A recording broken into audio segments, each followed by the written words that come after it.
ನಮಸ್ಕಾರ, ಎಸ್ಆರ್ ಶೆಟ್ಟಿ ಕಿಚನ್ಗೆ ಸ್ವಾಗತ. ಹೆಲ್ತಿಯಾಗಿರುತ್ತೆ, ರುಚಿಯಾಗಿರುತ್ತೆ ಹಾಗೂ ವೇಟ್ ಲಾಸ್ ಮಾಡೋಲ್ಲಿ ತುಂಬಾನೇ ಹೆಲ್ಪ್ ಆದಂತಹ ವೇಟ್ ಲಾಸ್ ಮಿಲೆಟ್ ಕಿಚಡಿ. ಇದು ಮಾಡೋದು ಹೇಗೆ ನೋಡೋಣ. ನೀವಿನ್ನು ನನ್ನ ಚಾನಲ್ಗೆ ಸಬ್ಸ್ಕ್ರೈಬರ್ ಆಗಿಲ್ಲ ಅಂದ್ರೆ ಎಸ್ಆರ್ ಶೆಟ್ಟಿ ಕಿಚನ್ಗೆ ಸಬ್ಸ್ಕ್ರೈಬರ್ ಆಗಿ ನಮಗೆ ಸಪೋರ್ಟ್ ಮಾಡಿ. ನೋಡಿ, ಈ ತರ ಜೋಳನ ಗಿರಣಿಯಲ್ಲಿ ಹಾಕ್ಸ್ಕೊಂಡು ಈ ತರ ತರಿಯಾಗಿ ರವೆ ಮಾಡಿಸ್ಕೊಂಡು ಇಟ್ಕೊಂಡಿದ್ದೇವೆ. ಸ್ವಲ್ಪ ಕೇರ್ಕೊಂಡ್ರೆ ಅದರಲ್ಲಿರೋ ಒಟ್ಟು ಎಲ್ಲ ಹೋಗುತ್ತೆ. ಅರ್ಧ ಕಪ್ನಷ್ಟು ಜೋಳದ ನುಚ್ಚು ತಗೊಂಡಿದ್ದೀನಿ. ಇನ್ನು ಅರ್ಧ ಕಪ್ನಷ್ಟು ಹೆಸರು ಬೇಳೆ ತಗೊಂಡಿದ್ದೀನಿ. ಇವೆರಡನ್ನು ತೊಳ್ಕೊಂಡು ನೆನೆಸ್ಕೋಬೇಕಾಗುತ್ತೆ 1 ಗಂಟೆಗಳ ಕಾಲ. ನೋಡಿ, ಒಂದರಲ್ಲಿ ಈ ಜೋಳದ ನುಚ್ಚಿತ್ತಲೋ ತರಿ ಇತ್ತಲೋ ಅದನ್ನ ಹಾಕ್ಕೊಂಡಿದ್ದೀನಿ.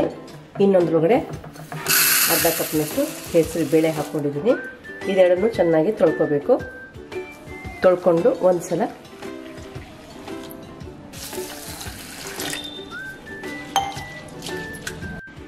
ನೋಡಿ ಎರಡನ್ನೂ ತೊಳ್ಕೊಂಡ್ಬಂದಿದ್ದೀವಿ.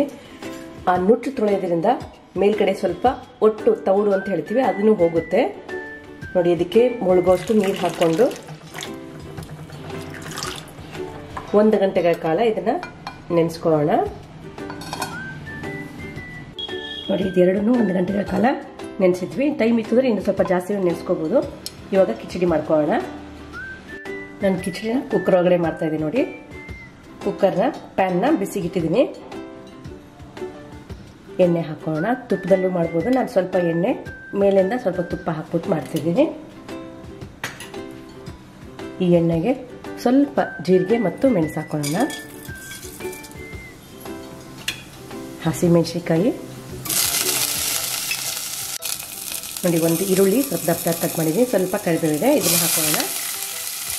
ಈರುಳ್ಳಿ ಸ್ವಲ್ಪ ಬಾಡಿಸ್ಕೋಬೇಕು. ಇದು weight loss recipe, gluten free. ನಾವಿಲ್ಲಿ ಜೋಳದ ನುಚ್ಚು ಬಳಸಿರ್ತೀವಿ, ಗ್ಲೂಟನ್ ಫ್ರೀ ಇರುತ್ತೆ.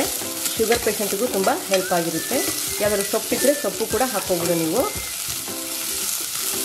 ನೋಡಿ, ಸ್ವಲ್ಪ ಬಾಡಿಸಿದ ನಂತರ 1 ಕ್ಯಾರೆಟ್ನ ದಪ್ಪದಾಗಿ ಕಟ್ ಮಾಡಿ ಹಾಕ್ತಿದ್ದೀನಿ. ಇದನ್ನ ಒಂದು ಸ್ವಲ್ಪ ಬಾಡಿಸ್ಕೊಳ್ಳೋಣ.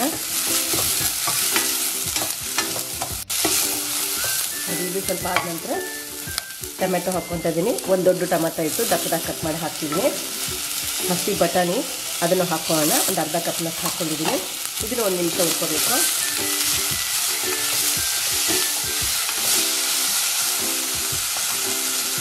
ಇದಕ್ಕೆ ಈಗಾಗಲೇ ನೆನೆಸಿದ್ವಲ್ವ ಹೆಸರು ಬೇಳೆ, ಅದನ್ನು ಹಾಕೋಣ.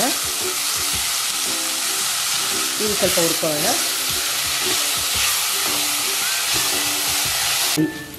ಹೆಸರು ಬೇಳೆನೂ ಸ್ವಲ್ಪ ಹುರ್ಕೊಂಡಿದ್ದಾಗಿದೆ. ಇದಕ್ಕೆ ಒಂದು ಅರ್ಧ ಕಪ್ನಷ್ಟು ದಂಟು ಸೊಪ್ಪಿತ್ತು, ರಾಜಗಿರಿ ಅಂತ ಹೇಳ್ತಾರಲ್ಲ, ಆ ಸೊಪ್ಪನ್ನ ಹಾಕ್ಕೊತಾ ಇದ್ದೀನಿ. ನೋಡಿ, ನಂತರದಲ್ಲಿ ನೆನೆಸಿರುವಂತಹ ಜೋಳದ ನುಚ್ಚು ಹಾಕೋಣ. ಜೋಳದ ನುಚ್ಚು ನೆನೆಸೋದ್ರಿಂದ ಚೆನ್ನಾಗಿ ಸಾಫ್ಟಾಗಿ ಬೇಯುತ್ತೆ. ಇದನ್ನು ಸ್ವಲ್ಪ ಎಣ್ಣೆ ಒಳಗೆ ಬಾಸ್ಕೊಳ್ಳೋಣ. ನಂತರ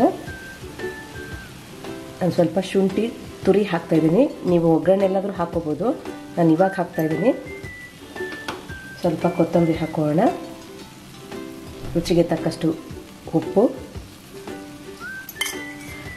1 ಚಿಕ್ಕ ಸ್ಪೂನಷ್ಟು ತುಪ್ಪ ಹಾಕ್ಕೊತಾ ಇದ್ದೀನಿ. ಮೇಲ್ಗಡೆಯಿಂದ ಸ್ವಲ್ಪ ತುಪ್ಪ ಹಾಕ್ಕೊಂಡು ತಿನ್ಬೋದು. ಎಲ್ಲನೂ ಚೆನ್ನಾಗಿ ಮಿಕ್ಸ್ ಮಾಡ್ಕೋಬೇಕು. ನೋಡಿ, ಚೆನ್ನಾಗೆಲ್ಲ ಮಿಕ್ಸ್ ಆಗಿದೆ. ನಾವಿಲ್ಲಿ ಅರ್ಧ ಕಪ್ನಷ್ಟು ಹೆಸರು ಬೇಳೆ, ಅರ್ಧ ಕಪ್ನಷ್ಟು ನುಚ್ಚು ತೊಗೊಂಡಿದ್ವಲ್ವ, ಅದರಿಂದ ನಾನಿಲ್ಲಿ 5 ರಿಂದ 6 ಕಪ್ನಷ್ಟು ನೀರನ್ನ ಹಾಕ್ಕೊತಾ ಇದ್ದೀವಿ. ಕಿಚಡಿಗೆ ತುಂಬ ನೀರು ಇರಿಸುತ್ತೆ. ನೋಡಿ, ಆದ್ದರಿಂದ 5 ರಿಂದ 6 ಕಪ್ನಷ್ಟು ನೀರನ್ನ ಹಾಕ್ಕೋಬೇಕು. ನಾನು 6 ಕಪ್ನಷ್ಟು ನೀರನ್ನ ಬಳಸಿದ್ದೀನಿ. ಇದು ಸ್ವಲ್ಪ ಕುದಿ ಬಿಡಲಿ. ನೀವು ಹೊರಗಡೆ ಅದು ಸಪ್ರೇಟಾಗಿ ಬೇಯಿಸ್ಕೋಬೋದು, ಕುಕ್ಕರ್ಲಾದರೂ ಮಾಡ್ಕೋಬೋದು. ನಾನು ಕುಕ್ಕರಲ್ಲೇ ಪ್ಯಾನಲ್ಲೇ ಮಾಡ್ತಾಯಿದ್ದೀನಿ. ನೀರು ಕುದಿ ಹಿಡೀಲಿ. ಈ ವಿಷಯದಲ್ಲಿ ನೀವು ಉಪ್ಪನ್ನ ಚೆಕ್ ಮಾಡ್ಕೋಬೋದು. ಸ್ವಲ್ಪ ಕುದಿ ಬರ್ತಾ ಇದೆ ನೋಡಿ. ಇವಾಗ ಲಿಡ್ ಕ್ಲೋಸ್ ಮಾಡ್ಕೊಳ್ಳೋಣ. 3 ರಿಂದ 4 ವಿಸಿಲ್ ಮಾಡ್ಕೊಳ್ಳೋಣ. ನೋಡಿ, 3 ವಿಸಿಲ್ ಬಂದು ಕುಕ್ಕರ್ ಕೂಲ್ ಆಗಿದೆ. ಓಪನ್ ಮಾಡ್ಕೊಳ್ಳೋಣ. ನೋಡಿ ಎಷ್ಟು ಚೆನ್ನಾಗಿ ಬೆಂದಿದೆ. ನೀವು ಸಪ್ರೇಟಾಗೂ ಬೇಯಿಸ್ಕೋಬೋದು. ನೋಡಿ, ಇವಾಗ ಕಿಚಡಿ ಸಿದ್ಧವಾಗಿದೆ. ನೋಡಿ, ಜೋಳದ ನುಚ್ಚಲ್ಲಿ ಈ ಥರ ರುಚಿಯಾಗಿ ಮಾಡ್ಕೋಬೋದು. ಜೋಳದ ನುಚ್ಚು ಬಂದು ಗ್ಲೂಟನ್ ಫ್ರೀ. ಮೇಲ್ಗಡೆಯಿಂದ ಸ್ವಲ್ಪ ತುಪ್ಪ ಹಾಕ್ತಾ ಇದ್ದೀನಿ, ಬೇಡ ಅಂದರೆ ಅದು ಬಿಡ್ಬೋದು. ಕೊತ್ತಂಬರಿ ಹಾಕೋಣ. High protein weight loss millet khichdi ಇವಾಗ ಸಿದ್ಧವಾಗಿದೆ. ಮಾಡೋದು ಹೇಗೆ ನೋಡಿದ್ದೀರಾ? ನೀವು ಮಾಡ್ಕೊಳ್ಳಿ. ರುಚಿ ಹೇಗೆ ಬಂತು ಅಂತೇಳಿ ಕಮೆಂಟ್ ಮೂಲಕ ತಿಳಿಸೋದನ್ನ ಮರಿಬೇಡಿ. ಈ ವಿಡಿಯೋ ನಿಮ್ಮ ಫ್ರೆಂಡ್ಸ್ಗೆ ರಿಲೇಟಿವ್ಸ್ಗೆ ಶೇರ್ ಮಾಡಿ. SR ಶೆಟ್ಟಿ ಸಬ್ಸ್ಕ್ರೈಬರ್ ಆಗಿ ನಮಗೆ ಸಪೋರ್ಟ್ ಮಾಡಿ. Thank you.